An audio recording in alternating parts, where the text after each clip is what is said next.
Good afternoon, good morning, wherever you're coming to us today from around our beautiful planet. This is our fifth ISPA reopening town hall. I can't believe it's been 5 weeks already that we've been sharing our information together. So we're so happy to have you here on Zoom and on Facebook Live.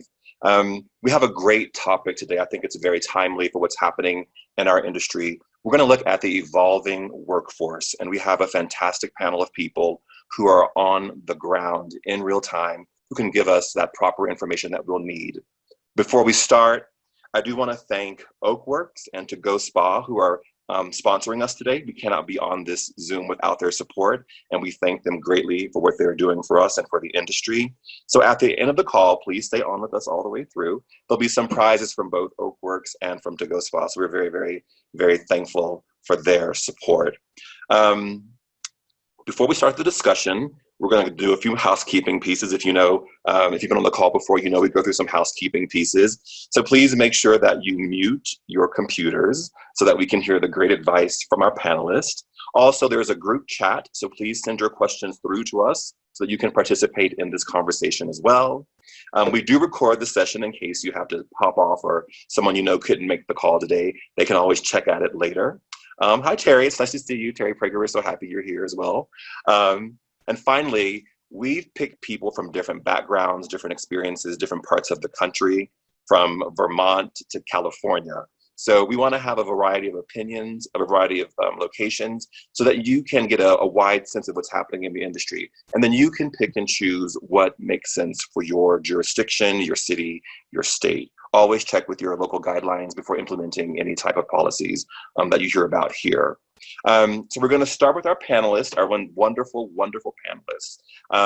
So panelists, when you answer my questions, please just give us your name, where you're from, and how long you have actually been opened, which will be very helpful for us. So Caitlin, I'm going to go to you first, my dear friend Caitlin. So how are you? Great. I would love to know how you went about making your decision about which employees to bring back for the opening, and at which point you brought people back. And, we have a variety of, job categories. We have full-time, we have part-time, we have on-call, we have contractors. So if you can give us a window into how you brought people back and when, and what helped you make those decisions, that would be very helpful. Thank you. Sure, absolutely. Thank you. I'm Caitlin Hatcher. I'm with Director of Spa and Wellness at Nemacolin and Woodlands Resort. We are in Pennsylvania, in Farmington, Pennsylvania. So we've been open since June 5th.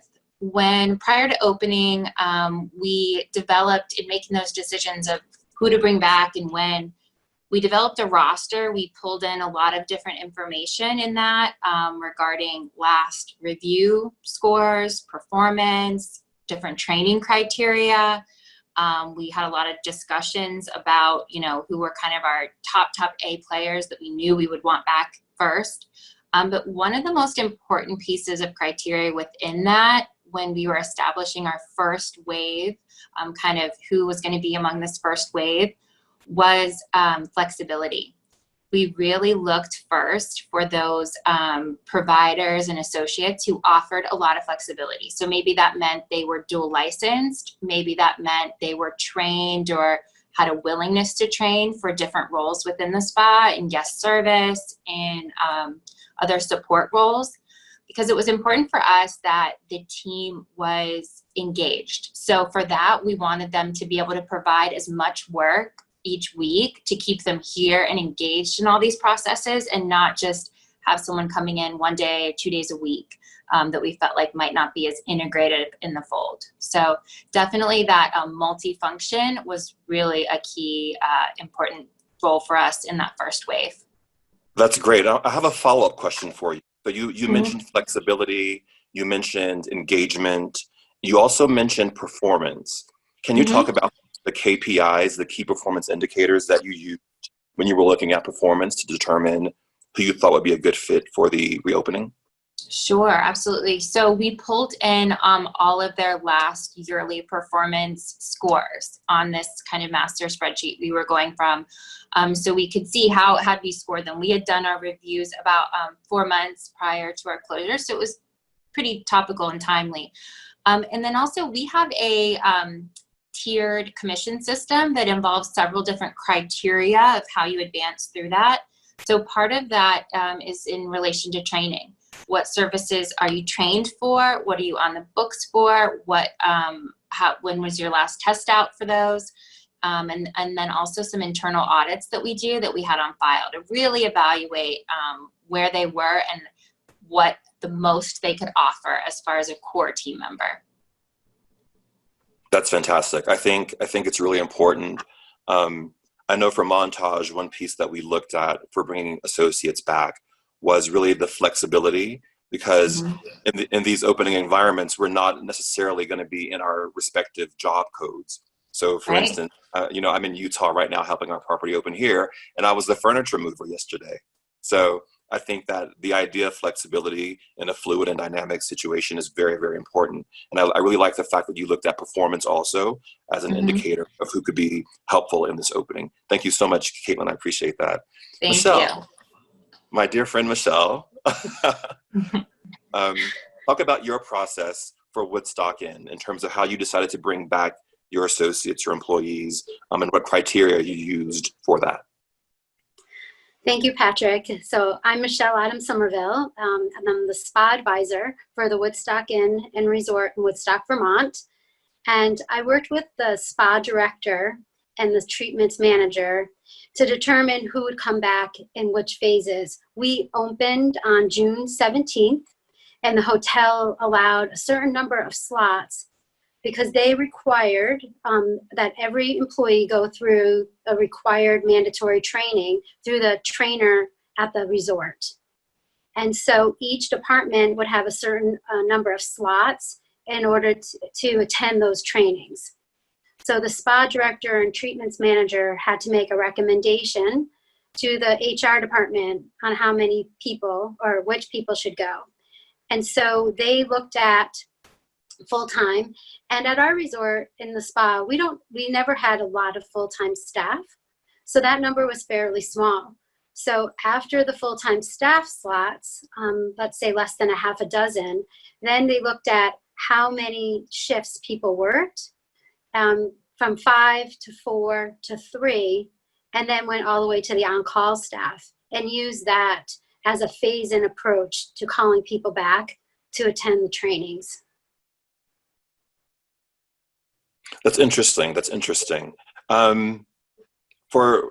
the phased-in approach, was that also replicated in the hotel also, or was that specifically for the spa? It's also replicated in the hotel. And so the hotel opened today is the first day back for guests. So they were bringing back hotel at the same time, but those were people in departments such as food and beverage who started a curbside delivery just about the same time that the spa opened. And also some of behind the scenes, they opened tennis, they opened some of the fitness. So because the spa was opening first, besides just an outdoor tennis program, and golf, of course, the spa was able to put in a number of slots because we were opening first. So that certainly was an advantage. That's great. Thank you, Michelle.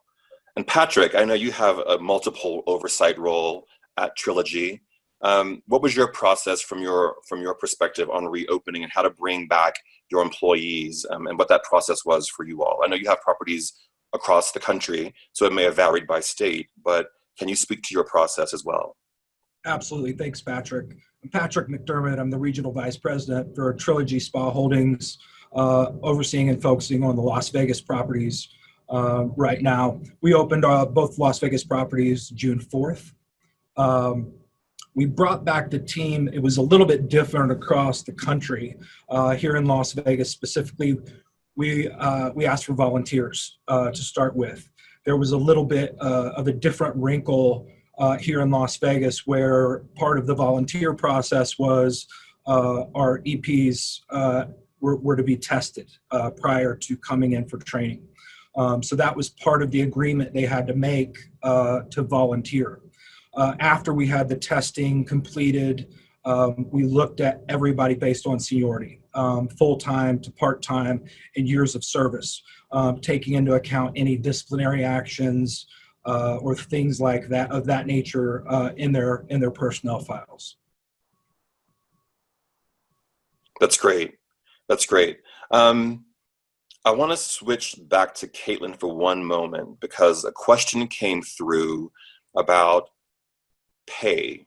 And I'll come to all three of you on this, Michelle and Patrick, about in this flexibility time, if you have a person who's working outside of their hired job function, were you adjusting commissions or pay to acknowledge that? Or was it just part of the regular job description? Any other assigned duties that you may receive that sometimes falls in one of our job descriptions? How did you handle that? Sure, that's a great question. There were definitely some modifications made in the job description itself. So, for a massage therapist, for example, we added a couple additional cleaning and disinfection and room cleaning responsibilities that are part of their job. But for the other roles outside of that, we dual code our associates. So let's say we have a massage therapist who's supporting in a guest service role. They're going through a training in that role, and they are then coming into that pay code whenever they're working those hours there. So they're in a different role and pay code appropriate for that role. And a question just came through, which I think is a really great question too, was the approach that you took at Nemacolin, was that done across the entire hotel or was it specific to spa only? Yeah, it was across the entire hotel. More areas, there was more opportunity for that in others. I think a lot of the more guest facing roles, there was more opportunity to transition those associates throughout. But definitely that was a huge piece and a big message across to all of our associates, that, we're going to be stronger than ever, and it's going to take a lot of teamwork to rebuild. So that willingness to maybe step into some different roles to help as we rebuild is just so crucial. And it has. I mean, we're a month in now, and it is exciting to see how that instills in the team, and the team does start to come together, and they have a real appreciation for their fellow associates now because they have literally stepped in their shoes. So that's been a good kind of byproduct from that, just a more awareness overall. That's great. That's great. And Patrick, I want to come to you because I know you look at very different compensation models. So when you were bringing people back in different cities, different states, if they were doing additional duties or modifying their duties, was the compensation adjusted as well? How did you guys approach that? We tried to keep them as separate as we could, meaning multiple profiles, 2 profiles, an hourly profile and a commission profile. Here in Vegas, for instance, we looked at, rather than adjusting job descriptions to add additional disinfection duties to massage therapists, we actually hired a disinfection attendant to train one person specifically to be able to go room to room to disinfect the room. And then the massage therapists were still responsible for their regular cleaning duties that are just normal day-to-day ops for them. But we had somebody specifically tackle the disinfection. So we didn't have to adjust payroll for commissioned hours versus hourly and get into job description changes. So I think you bring up a very interesting point about the person hired to disinfect. Is that happening in operation now, or was that just in a pre-opening phase? It was something we wanted to focus on from the beginning. So we've continued to have it someone dedicated to really not just the massage rooms and the dispensary, but the back of house areas. Just to give another level of peace of mind. A big part of what we were trying to accomplish in this is make sure our employees felt like we were taking care of them as well. So it's not just about them turning over their rooms for their guests to make sure that they were disinfected, but also assisting them in keeping the back of house disinfected as well. I really think that's a very smart idea to have a person who is sort of the champion of the disinfection sanitation for the spas, because it's a big job. It's a big responsibility that we're all sort of learning in real time. And so you plan to keep that position on. That's great, Patrick. Thank you. Michelle, how did you guys adjust pay and think about pay for people doing multiple roles in the opening process? Well, we have attendants, which we called our host and hostess before COVID. And so we're actually still just keeping to those roles for the general areas. And because the amenities are not open, those people assigned in those roles are able to go upstairs. That's where our treatment rooms are. Able to assist with more cleaning upstairs because there's less cleaning downstairs where the amenities are located. And our therapists are doing the cleaning and quite willingly, and they are hourly rate plus commission. That's the model we've always had, which did make this transition much easier. And so they are getting that hourly rate while they're cleaning, and we haven't made any adjustments to date on what that hourly rate was pre-COVID. Okay, thank you, thank you. And I have a question from Benjamin Donat, a great question. I'll come to you, Caitlin, for this. In the reopening of the spa there, did you eliminate positions or did you bring all positions back post-COVID closing? We didn't eliminate any positions. We did bring back. Now, in our guest service roles, some of the positions were modified. We added a greeter in our front lobby that was doing temperature checks and escorting the guest in. We added some additional host roles that are escorting guests all throughout the spa. But certainly the numbers are different. We had a staff of 98 employees pre-closure, and right now we're at 45. So we do have some additional open positions that we've just recently opened. But within that, we did not bring back the number of staff at this point. And looking at the staff that you did bring back, were there questions that you saw coming up or concerns as your staff came back onto the property that you could talk about and how you addressed those concerns with them? And I'll come to you, Michelle, with that question next. Was the question for me, though, that one? Okay, yes, sir. I'm sorry. Yes, absolutely, lots of questions. So we, in bringing staff back, we did interview them, so where we addressed a lot of their questions prior to, and a lot of the questions specifically, they wanted to know what we were doing to ensure our guest health before they had their hands on them. So as a property, we are doing temperature checks prior to coming onto property, and then some additional questions before their spa booking is confirmed as well.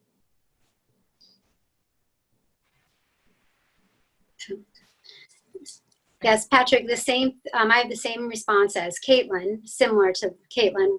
Our staff was very concerned about the safety of those, of themselves and what the screening process was going to be like for the visitor and the guests on the table.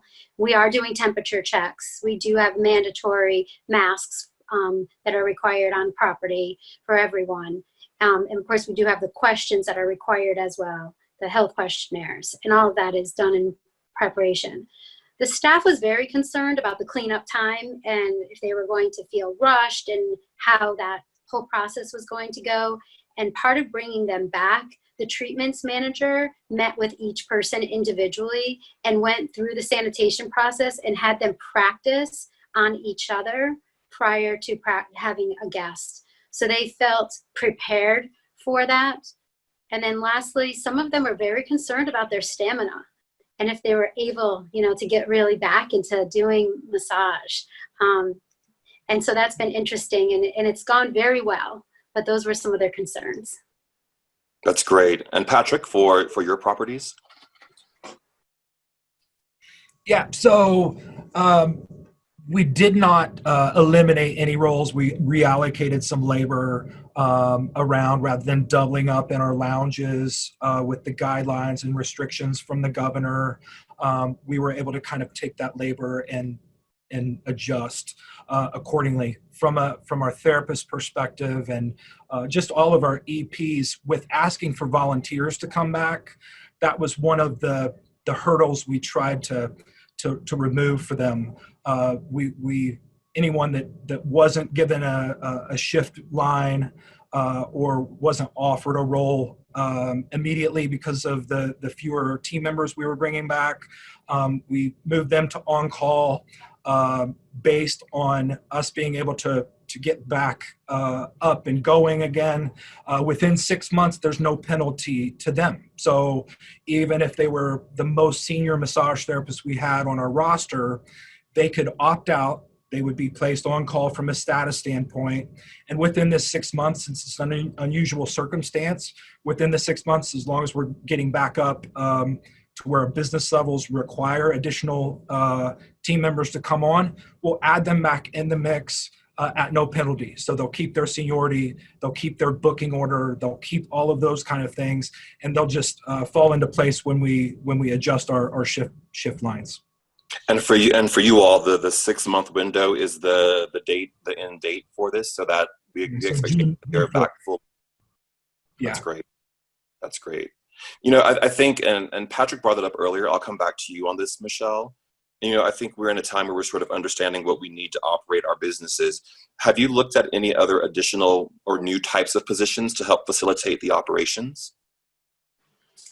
You know, honestly, besides the greeter, what Caitlin, I think, or Patrick mentioned, which I think is important, we've been having the managers really be able to do that right now, because the business levels have been slowly ramping up. Because the hotel just opened today, it is certainly busy today. It will be busy all weekend, but the first 2 weeks were slower. We really couldn't get the approval to add another position when there were still people that were available. But I do see that is going to be needed. Also, we have an outdoor pool, which is requiring reservations, and the spa does oversee that area as well.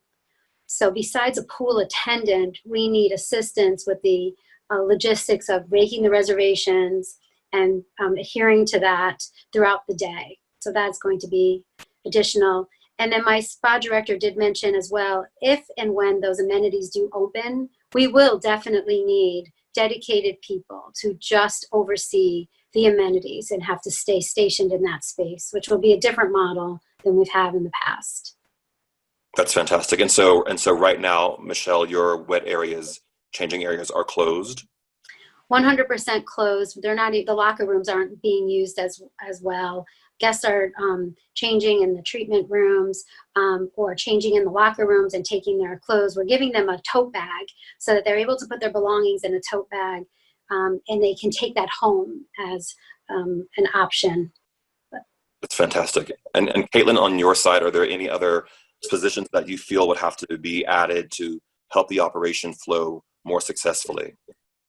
Well, one area that we were really behind on when we first opened is reservations staff. What we found, the influx of calls, each call was really becoming an educational session on COVID-19, a little bit of a therapy session, a little bit of an educational session on spa and all the new processes. So much longer call times. We got very behind very quickly on the reservation side. So we've developed some additional roles within spa. We have a central reservations agent for the property. So we now have some front desk agents who are assigned on these callbacks and maintaining our voicemail queue and Navis just to keep up with it, because that has been, guests just really want a lot more information, especially in the first few weeks of opening. That's consistent with what I've seen at our Montage properties, that the reservations calls do take longer. Also because we're doing a lot of preemptive discussion with the guest so that they don't show up at the spa and then we can't provide a service. It requires much more time on the front end during the reservations process in order to make sure that the guest is fully empowered and understands what's happening when they come to the spa, and maybe have to make a choice to reschedule at a later date if it's not going to fit with what they expect or with their health.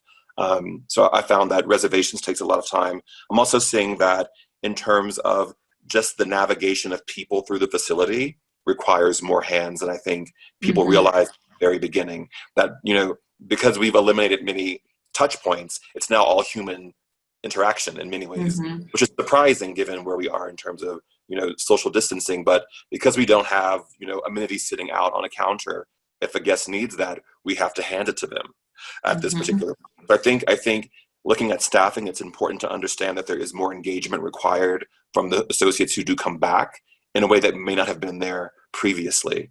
Would you agree with that, Patrick?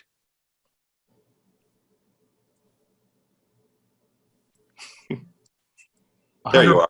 Sorry about that technical issues. So I could not agree more. It seems like even yesterday and last week we're still feeling those same questions.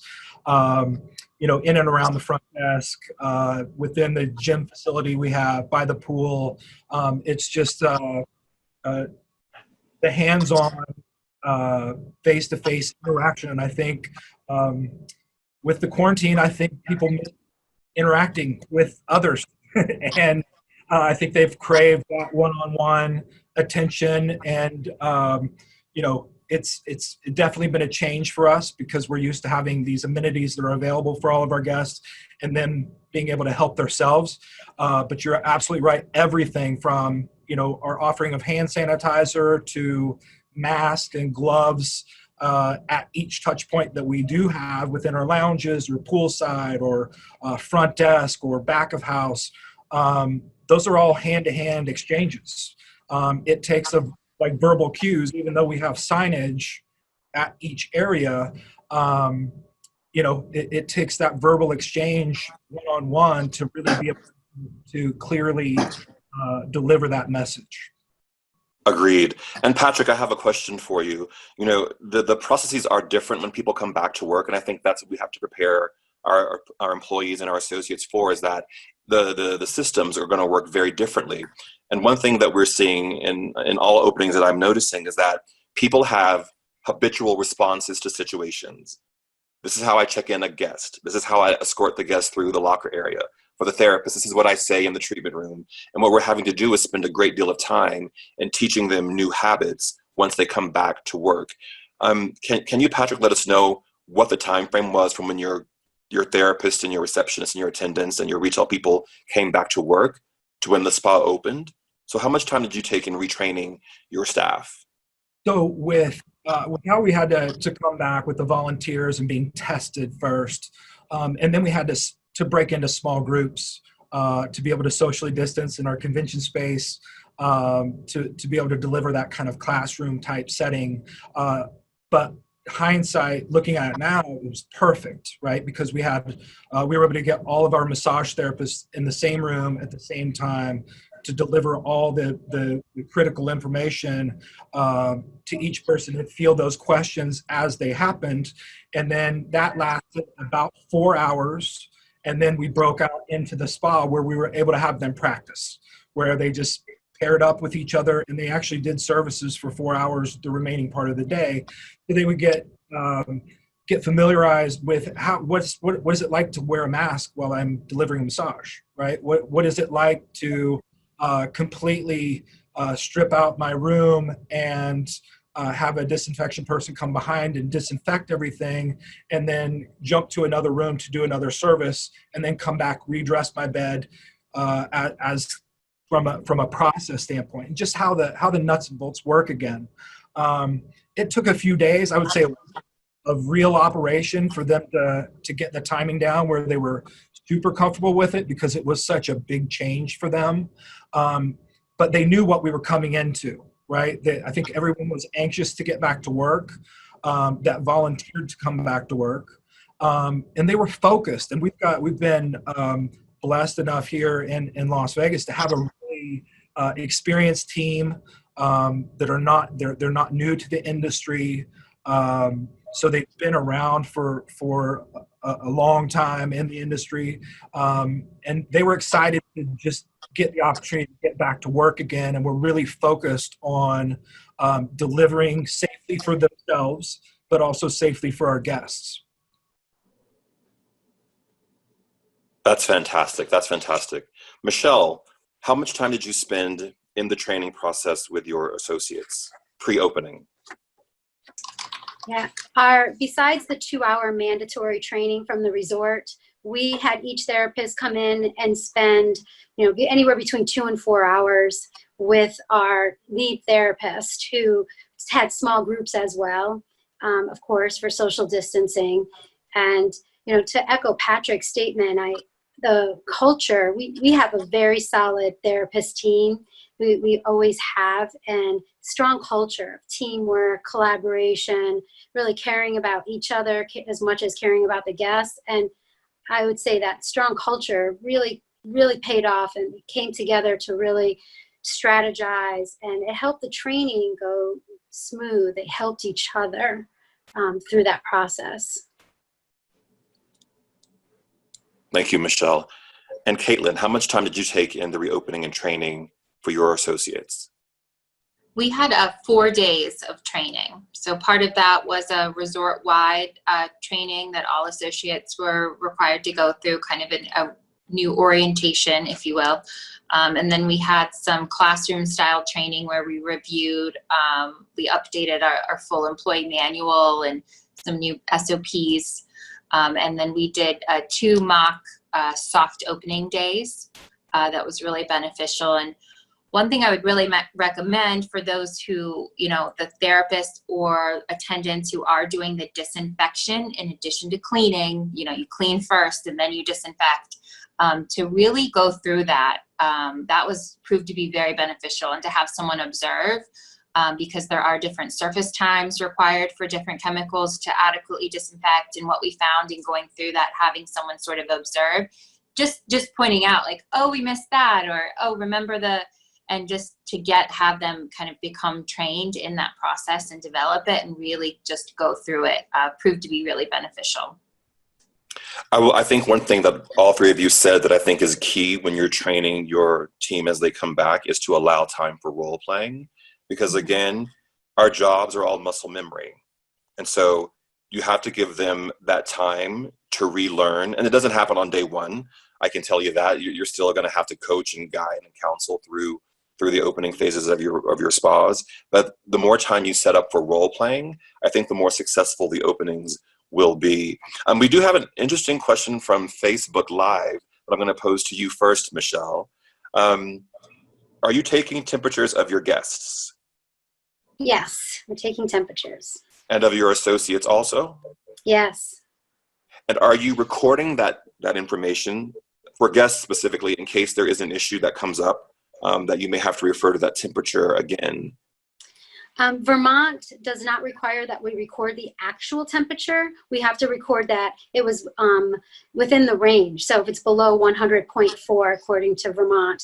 So we have a little thing called a pop shop, and you walk up to it and it records a temperature, and it has a green or a red. And so we just have to record that it's green, a check. We have to record that they can look at all of the screening questions, and that's also a check. And then for contact tracing, we have to have their contact information, phone number, and an email. But we have that from the spa when they take the reservation. So that's how it's recorded. But for employees, Vermont does require that we have the actual temperature of each employee daily. So we have to record them differently. That's great. That's great. And Caitlin, how about you? Are you recording guest temperatures and keeping on file post-visit, and also for your associates? For associates, we are recording, just same as Michelle, we're recording, and that's actually all being managed through our security department. There's checkpoints upon entry to property for all of our associates, and then guests as well. Guests, we are documenting, but it's a pass-fail. So our threshold is 100, so anything 100 or above would be considered a fail, where we would then record that and would, take them to another area to re-screen, and then follow the rest of our processes for, no entry. And then in the spa, when we have a greeter at our front door, we're doing an additional temp screen when the guest comes in. That's great. And I think one thing to note, based upon what Caitlin just said, each state has a different requirement for what that threshold is for a fever. So before you set a guideline in terms of when you would refuse a service or do a secondary screening, I think it's really important to know from your state what their threshold is. So in Utah, the threshold is 100. In California, it's 100.4. So just understand what the threshold is. I think it's also very smart, and Caitlin mentioned this, that if you have a guest showing a fever, that you have a secondary screening location to where you can take that guest and make sure that the reading is correct, and also maintain their privacy. as well. Patrick, your approach to the temperature taking for Trilogy, what has that been? So here in Las Vegas, they take our temperature, every guest, every employee at every entrance into the facility. So that's done by our partners at the hotels. Across the country at our other Trilogy operations, we are not taking guest temperatures. We are taking our employees' temperatures. Some of them are done by our partners if we're in a managed location. And at our leases, of course, all of them will be done by us internally.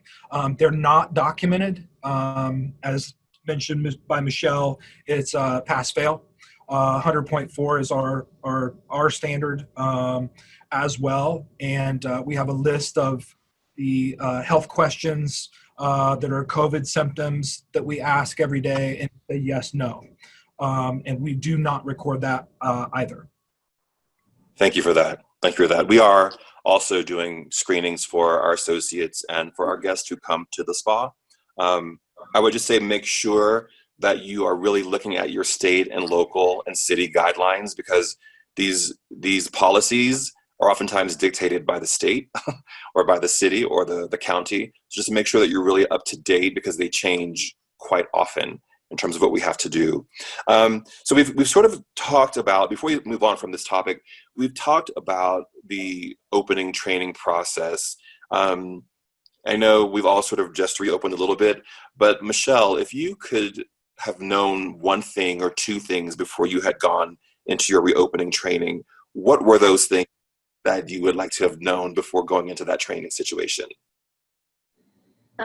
Patrick, that's a loaded question. Yes, I know.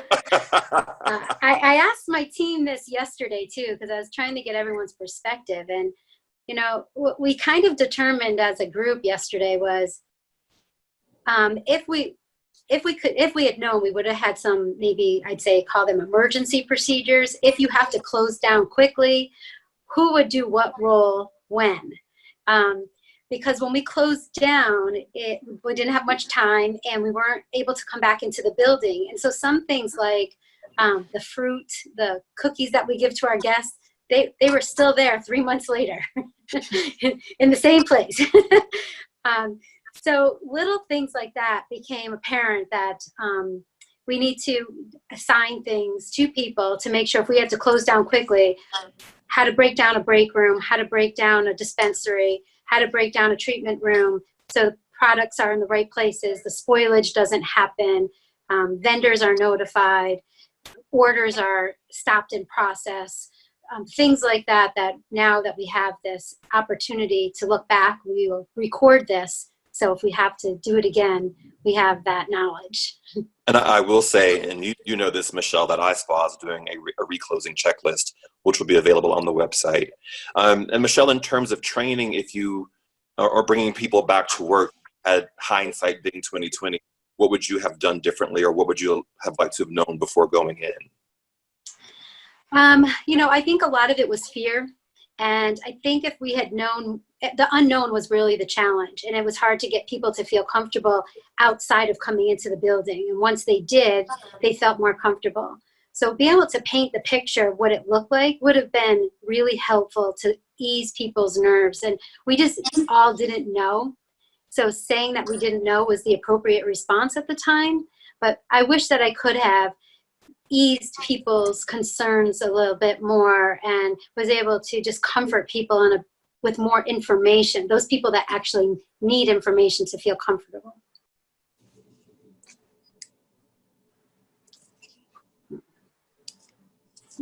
You're muted there, Patrick. Thank you. Thank you. We have to get used to the back and forth on the muting. It helps to hear when you're speaking to mute ourselves. Caitlin, coming to you on the exact same question, if you could do something differently in the opening of your spa again, looking back, hindsight being 2020, what would you have done differently, or what would you have liked to have known going into it that you know now? Sure.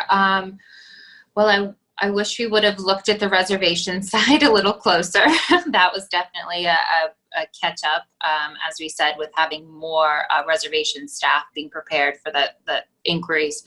And then one area that we quickly realized once we were reopened and staff was back and more staff was working as we continued to build, were these back of house processes. We were very, very focused on a lot of our guest communication, our processes in treatment room, disinfection processes, guest flow processes. And then you have these back of house areas. And all of that becomes almost, I don't want to say obsolete, but it just becomes a huge liability too if your associates are practicing all these disinfection points with the guest, but then they're all going through the same doorway, back in the same room, touching the same thing. So we quickly had to make some adjustments to occupancy in certain areas, and I wish we had trained more to that prior to reopening. We were just very, very focused on the guest side of it, but it's very important that there's social distancing and spacing and minimizing touch points in a lot of these high flow areas, back of house.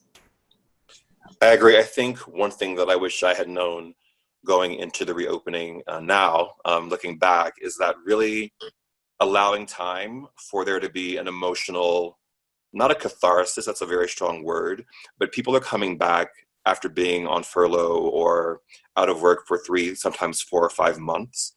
And I think there is a process of grieving that they go through when they come back of the change that's about to happen that I think we don't always build into our training schedules because we can't put that in from 10:45 to 11:45. We're not going to have an emotional catharsis moment with our staff. But I think, you have to, I think I wish I had known how that would be not only for the associates and the line associates, but in my position also dealing with the leadership of the spas, that they too are coming in with their own particular feelings and emotions and things that have happened that I wish I had thought more about that in terms of reopening. And I know budgets are tight, but if you could have one additional day of training, if you can get that budgeted just to allow for your team to be able to really practice, I think that's very critical. And also, I think, to Caitlin's point, the back of house spaces are important because that's where they spend a lot of time when they're not in services in those back of house spaces. So I think that's really important as well.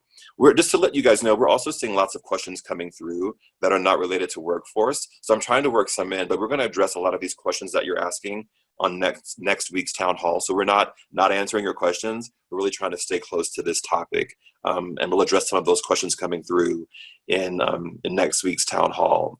We've talked a lot about massage on this call so far. I would love to know from you, Patrick, what specific things we put into place for our skincare professionals and aesthetics as they came back into the operation. And were there specific things that you were seeing unique to them that were not perhaps open in other areas, and for massage instance? Yeah, so for them, it was really getting them accustomed to the additional PPE. Massage therapists only had the face mask that they were required to wear during service. Estheticians here in Las Vegas had the mask as well as a face shield. So when you're adding those additional components to it, you get glasses that may fog up and things like that that we never had to deal with them before. But as you said, they're pretty adaptable people. Giving them practice was so key in the whole process. I think that was it made them feel much more comfortable with what they were doing. And that's truly important, I think, in what we do. But the practice for them was probably even more key because I think they had more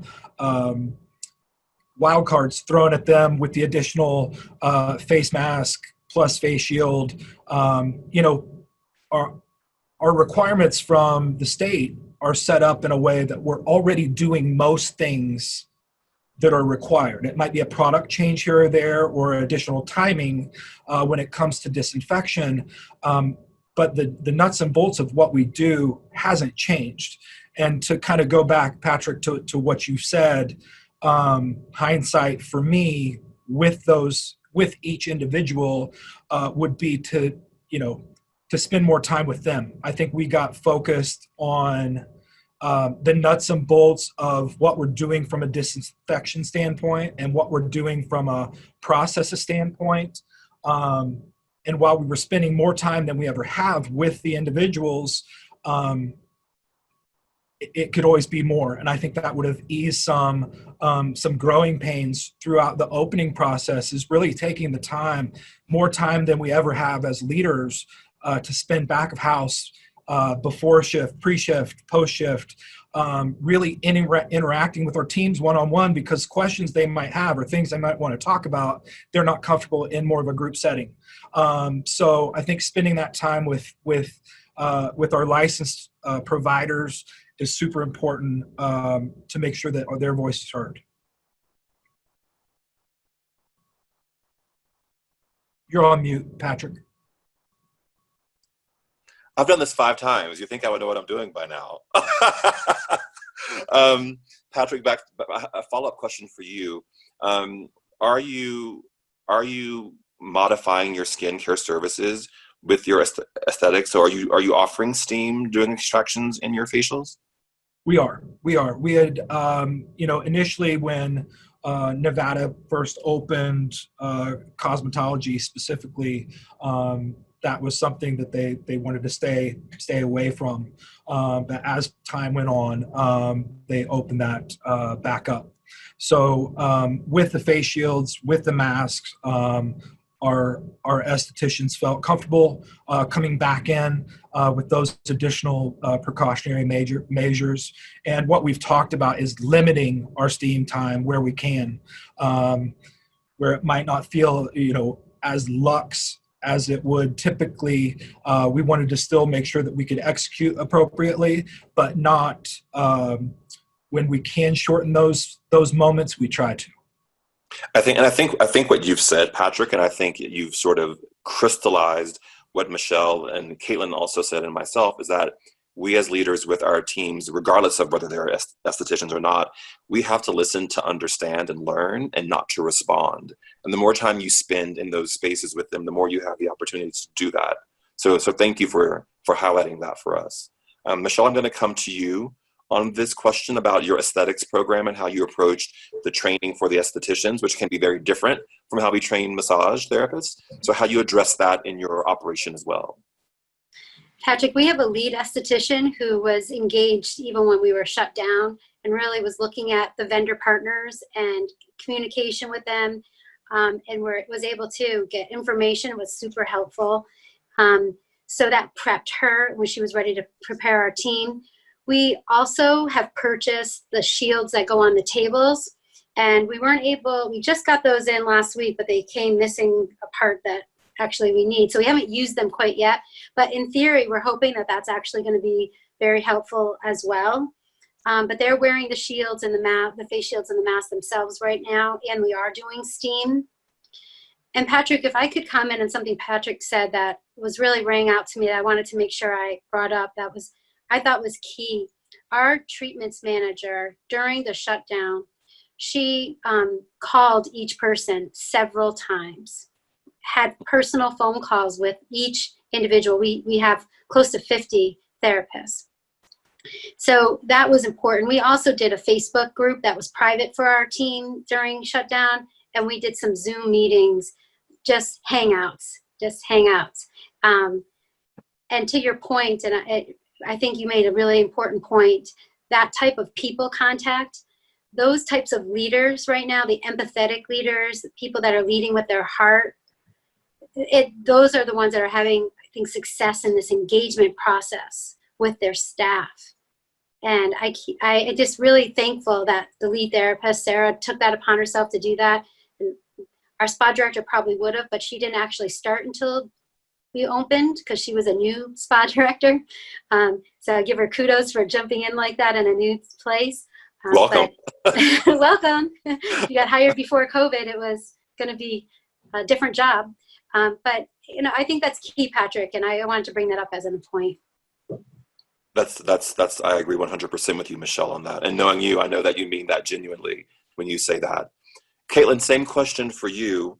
For your estheticians, what was the approach when you brought them in, how you trained them, and what specific pieces can you talk about for estheticians in particular? Sure. Our skincare supervisor, Kim, was integral in that. She spent a lot of time during the closure researching in other state regulations, recommendations, working with our vendor partners. We transitioned a custom shield, or we created a custom shield with one of our sign vendors. So it fits on the table and kind of expands out. So they're working behind the shield with the guest. And then, you know, just evolving in this ever-changing landscape of staying up to date with what's going on.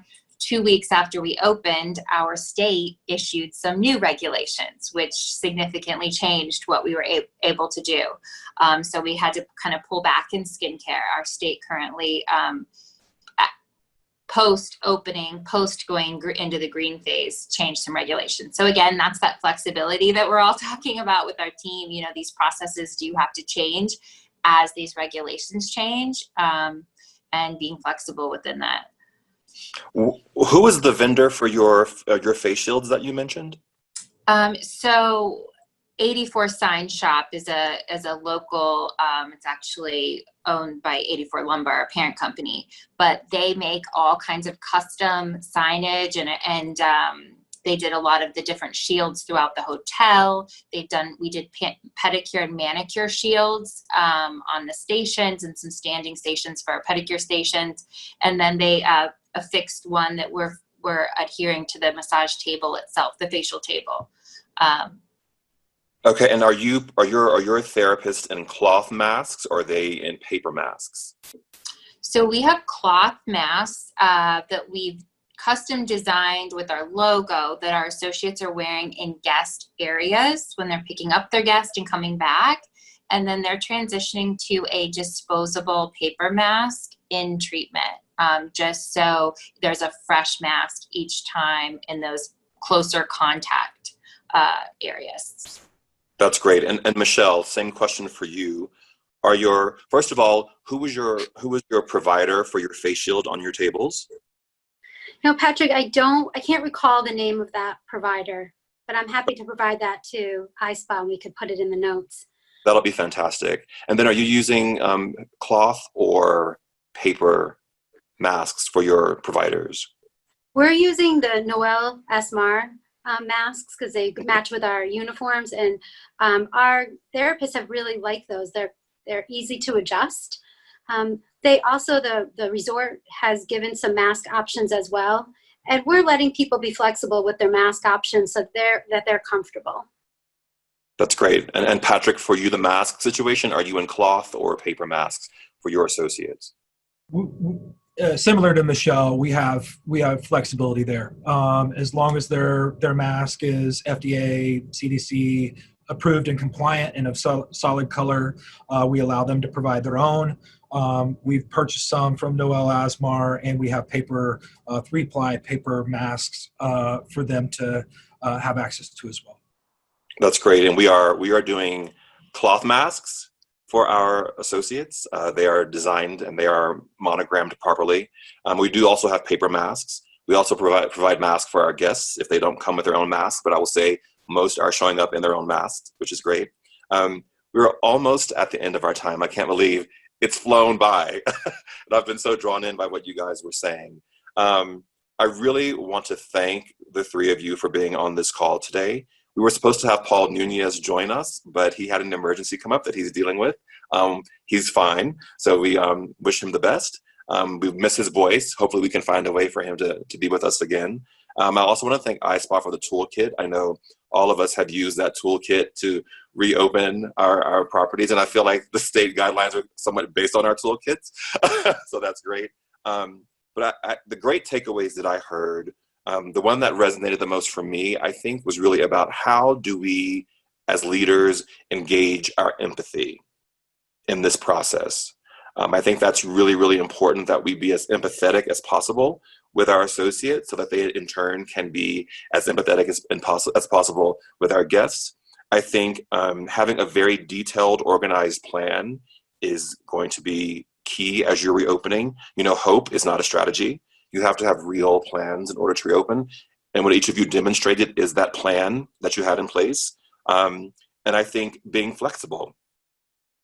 It's going to change on a day-to-day basis. So those to me seem to be the big takeaways that I've heard from you guys today. So again, thank you, Michelle. Thank you, Patrick. Thank you, Caitlin. I'm going to pop back over to ISPA and let them show us who our winners are for today.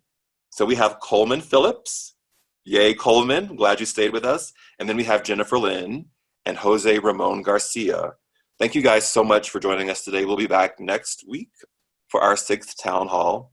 And have a wonderful, very blessed day. Thank you so much.